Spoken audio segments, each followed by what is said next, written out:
Welcome to this week's edition of Extra Points. I'm Al Lorenzen, joined each and every week by Casey Shelton, Mark Hansen. This week we have a special treat in that Vernon Delpesce, CEO of the YMCA here in Central Iowa, is joining us as well. Before we get to Vernon, guys, this week really presents a lot in terms of the world of sports. Obviously, what happened in Boston, the tragedy there, what's happening across the country in terms of recruiting and other things. It's all kind of bubbling up to the surface at once. Mark, what left its biggest mark on you this week? Well, obviously the Boston Marathon, and what a sad thing that was. And you look at it and you go, it's been a long time since that sort of thing has happened, really. And so on one hand, you're thinking, oh, we've really been lucky. And then the other hand, you're saying, this is a tragedy, and how do we stop this from happening? Well, when I looked at it, I had a brother-in-law running in it. He crossed the finish line an hour ahead of time, but immediately with my wife and her family, it was, are Tom and Carolyn okay? And you just don't know. You don't know how many, and that certainty, I think, and you saw the sheer horror of the scene. But I don't know how you prepare for that. I don't know how you deal with it. I don't know either. And there's so many sporting events that you go to, and you sometimes you look at the crowd, and you look at the crowd out, the tailgating that goes on outside it, and you think to yourself, very bad thoughts. I mean, what's the worst thing that could happen? Especially after 9/11, there was a lot of that kind of thinking, and we kind of got away from that, and now it's back, and now, we got the Drake relays coming up, we've got all these events, right. And it goes through your mind. What do we do? Casey, how did that hit you this week as somebody that, for a while was doing a marathon a week, that had to hit home? Oh, it very much did. I mean, it was 2 years ago that I went and did New York with my brother, and actually talking with Annie, and she was like, you know what, after 9/11, when she was there watching my brother and I finish along with my sister-in-law Stacy, she had those thoughts running through her head, and she called me after Boston, and she's like, you know what, this is the craziest thing. And what gets you is about that 4-hour mark is where my brother and I would always finish, and it's like, if we would have been in that Boston, that could have been us. But what people don't realize is the 4-hour mark at Boston are the people that raised a ton of money for great organizations like the YMCA or all kinds of different organizations out there that, they knew they weren't going to win Boston, but they wanted to put that on their resume that I participated in the Boston Marathon. I raised $10,000 for X charity to get into this thing. That's what people don't realize. I do a lot with team and training. We're getting ready to go out to San Diego, and our coach sent out an email saying, guys, remember what it's about a cause. It's not about the 4-hour mark. It's about raising money for organizations. And that's exactly the people that were affected. You know what? They were blood, sweat, and tears. They knew it was going to take everything in their body to get across that finish line. And then I heard 10,000 didn't finish. Because they had to stop the race. Yeah. Those are the people that I feel, the worst for. Obviously, the people that got hurt, very much, they're in my thoughts and prayers. But the people I've watched, my brother struggles and fights and claws to get across that finish line. And I know what it means to him. And to watch those people that were probably so close to getting there, didn't get there. And will they have a chance to get back and do another marathon? Probably not. Yep. This was their one and done. Yep. And they've trained probably for a year for it. And it's just like, you know what? Why? Granted, they'll research it all, but that's what just frustrates me with the whole thing is you don't impact just a small amount of people, you impact a lot of people. Right. Maybe not the ones that didn't even get hurt are the ones that are impacted because they are impacted, internally because they didn't get to finish the race. Yeah, and speaking of impact, obviously terrorism is something that has come home to the United States in the last decade and something that we all have to deal with and come to grips with. Another type of impact we're going to get into after the break, and that's the impact that the YMCA is having on lives here in Central Iowa. Stay tuned to Extra Points. We'll be back right after this. People like to see a return on their investment. Is it time for you to make an investment in your health? The YMCA has great locations, facilities, equipment, and a staff dedicated and trained to help you succeed. And is affordable to all. The Y offers boot camp classes, a pool, wellness coaches, complimentary child watch, and so much more. If you and your family are serious about living an active, healthier lifestyle, why wait? Join the Y today and let tomorrow be the start of a healthier you. Are you tired of losing the lives and productivity of your employees and their families to diabetes, cancer, heart attack, and stroke? Not to mention the destruction that these and other chronic diseases cause. In an effort to help, we are proud to introduce the newest member of the Holmes Murphy family, Dr. Mike Abelasili. Dr. Mike is Family Physician of the Year in 2010 and has a passionate and proven track record for saving lives and preventing disease.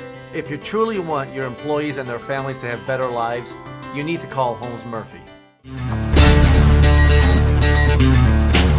Welcome back to Extra Points. We've talked about the impact and really how the effects of what happened in Boston are felt in a variety of ways, certainly with those folks injured, the folks that were impacted directly physically, and then as Casey mentioned, the folks that are impacted in waves beyond that, and some of the great organizations around this country that depend on the support that comes from people that participate in the Boston Marathon and raise the funds to do it. And we're fortunate to have a representative, the leader of one of those organizations here with us. Vernon, thank you for taking the time to come on with us today. Well, thanks, Al. I appreciate the invitation. You know, the YMCA here in Central Iowa has been in the news a lot lately, in good ways, in very good ways. In terms, you're impacting this community in a lot of ways. First of all, let's start with kind of the vision and how, in recent years, you've been able to put facilities in place that are really expanding the footprint of the YMCA. Yeah, well, that's I appreciate the opportunity to talk about that. The YMCA is about youth development, healthy living, and social responsibility. And the buildings that you're talking about are, they're just tools that we use to do our job, but they're important tools. And so we've been fortunate over the last couple of years to add our Healthy Living Center in Clive, our new Waukee branch, and then our new supportive housing campus just blocks from here in downtown that serves the homeless. In August, we will open our new Indianola branch. We've been working on that for quite some time. And then the next project on the docket that is really exciting is our new downtown Y. And that's got a lot of people's attention.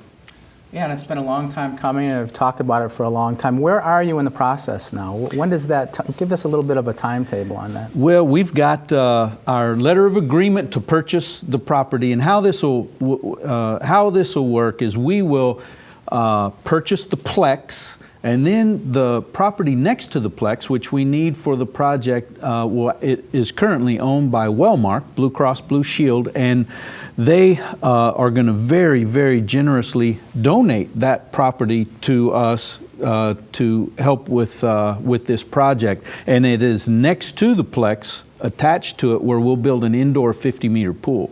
That's exciting. So, yeah, that is very exciting. So that'll be a great project. And then we'll remain in our current building until the other one, the Plex, the remodel is complete, and then we'll move over. If everything falls into place, within the next couple weeks, we'll own the Plex. Lord willing, yeah, absolutely. Then we'll own the Plex, and we'll continue the planning process. We should be able to break ground on the new pool and the remodel this fall. Wow.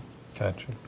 Vernon, I'm obviously, I'm employed by the YMCA. I do appreciate that, Mr. Bossman. Yeah. I do teach a spin class out at Walnut Creek, but I guess obviously my passion is youth, and you guys do a tremendous thing every year with the Partner with Youth. Go talk to our audience a little bit about that Partner with Youth and explain to them really how many lives you guys touch with that. It's amazing to me, obviously, being on the board at Walnut Creek, the money that we raise and how much it is, passed along. But can you maybe give some insight at all the different whys? You guys don't turn down anybody, and kind of give that. Let our audience know that the why is for everybody. I mean, you guys are perfect about that. Well, we work hard on that, and you're absolutely right. We don't turn anyone away due to inability to pay, and we're able to do that from generous supporters like you and others in this community that make that possible for us. But 1 out of 5 people we serve is on some type of financial assistance. All of our branches across the community, and you would look, we've got, downtown, we have some inner city branches, and you would think that, you understand the need there, but you know what? There's need in Ankeny, and there's need in Waukee. There's going to be need in Indianola. There is need for that everywhere. But we want kids and families, regardless of their financial situation, to be able to participate in the Y if they want to do that. I remember for me growing up in Cedar Rapids, there was a downtown YMCA. That's where I learned how to play basketball. And that's where, for me, that passion kind of developed. So, we had the ability to buy a membership, but at the same time, for kids that don't, what a great opportunity, and who knows what that's going to unlock for them. Well, no, you're absolutely right. And I tell people, it really doesn't matter. We have all kinds of programs, all kinds of activities. From our perspective, it doesn't matter how they engage. What's important is that they do something. Right. They're out of the house. They're not in front of a TV or computer screen, and they're being active, and they're interacting with other kids, and they're doing something that is positive under the guidance of an adult. And if we can accomplish that, then you know what? We've made a tremendous impact. Vernon, I know another thing that you're passionate about is the state of fatherhood. Here in our community, and you've taken some very tangible steps, and you've brought together an incredible coalition of people to say, we need to start calling and walking alongside dads, helping them and equipping them to be better fathers and be better husbands. Share a little bit about that vision and where that's going. Well, we've been involved now 6 or 7 years in a fatherhood initiative, and we have some tremendous programs going on primarily at our John R. Grubb branch, from dads that need to maybe have been disconnected from their family, that want to reconnect with their family, and especially with their kids. And quite honestly, sometimes us dads need a little bit of help with Amen. that, and Amen. we don't necessarily ask. And a dad struggles a bit to go to a support group or some program like that. We don't like to ask for help. No, but they'll come to the Y. Yep. And that's the beauty of it. They'll come and be around other men at the Y. And so we do well over 100 dads a year that participate in that program. We help them reconnect with their families. We've had a lot of life-changing we just have had a lot of men who have changed their lives and changed their relationship, and so we feel good about that and hope to greatly expand that in the future. Fantastic. We hope you can stay around for another segment. We've got to pay a few bills. Come back with more Extra Points. Stay tuned right after this. People like to see a return on their investment. Is it time for you to make an investment in your health? The YMCA has great locations, facilities, equipment, and a staff dedicated and trained to help you succeed. And it's affordable to all. The Y offers boot camp classes, a pool, wellness coaches, complimentary child watch, and so much more. If you and your family are serious about living an active, healthier lifestyle, why wait? Join the Y today and let tomorrow be the start of a healthier you. Overwhelmed? Frustrated? Not sure what to do with your garage? Let the professional design team at Minnesota Cabinets be your garage organization solution. Floors, cabinetry, slapboard walls, and other accessories, all custom designed to maximize your space and be easy on your budget. Let Minnesota Cabinets, your trusted solution for kitchen cabinets, bring some peace of mind to your garage too. Wait till your neighbors see this. Minnesota Cabinets, home and garage on 100th Street in Urbandale. Welcome back to Extra Points. I'm Al Lorenzen along with Mark Hansen, Casey Shelton. We're joined this week by YMCA CEO. And Vernon, we're talking about the way the Y is impacting our community here. Well, you're a part of some things impacting communities in other parts of the world too. And you talked about the work and the trip you're getting ready to take to Haiti, and would love to have you share with our viewers and with us kind of how that's unfolded and what's on the docket. Well, there are YMCAs in 126 countries across the world, and we're encouraged to connect with Ys in other countries to try and